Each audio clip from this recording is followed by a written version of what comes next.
Dahil Pilipino ako namumuhunan sa kinabukasan, boto ko yan. James Jimenez po ng Comelec. Ang PICOS o Precinct Count Optical Scan Machine ang bibilang ng inyong mga boto ngayong halalan. Bago bumoto, dadaan muna ang bawat botante sa verifikasyon ng BEI sa presinto upang mapatunayan ang kanyang pagkakakilanlan. Pagkatapos, bibigyan ka ng balota at marker na gagamitin para i-shade o itiman ang bilog sa tabi ng pangalan ng kandidatong nais mong iboto. I-shade ng buo at huwag gamitan ng ano pamang marka ang bilog dahil hindi ito mabibilang ng PICOS machine. Para mas madali ang proseso, magdala ka ng sarili mong listahan o kodigo ng mga kandidatong nais iboto. Huwag mag-overvote.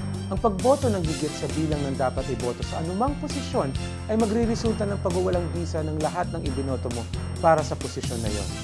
Maging maingat sa paggamit ng balota sapagkat ang bawat botante ay mabibigyan lamang ng isang balota. Maaari rin namang mag-undervote. Pagkatapos bumoto, ipasok ang nasagutang balota sa PICOS machine. Ang balota ay dediretso sa loob ng ballot box. Maghintay na tanggapin ng makina ang balota at pagkatapos, bumalik sa BEI para malagyan ng indelible ink ang kuko ng kanang hintuturo. Bago lumabas ng presinto, mag-thumb mark sa espasyong nakalaan sa EDCDL. Simple, mabilis, tapat at eksaktong proseso. Siguradong alaga ang boto mo. Boto ko yan!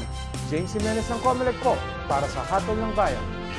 Matalinong pagboto, malinis na halalan, dahil nasa kamay natin ang pagbabagong inaasam. Boto ko yan! Boto ko para sa bayan!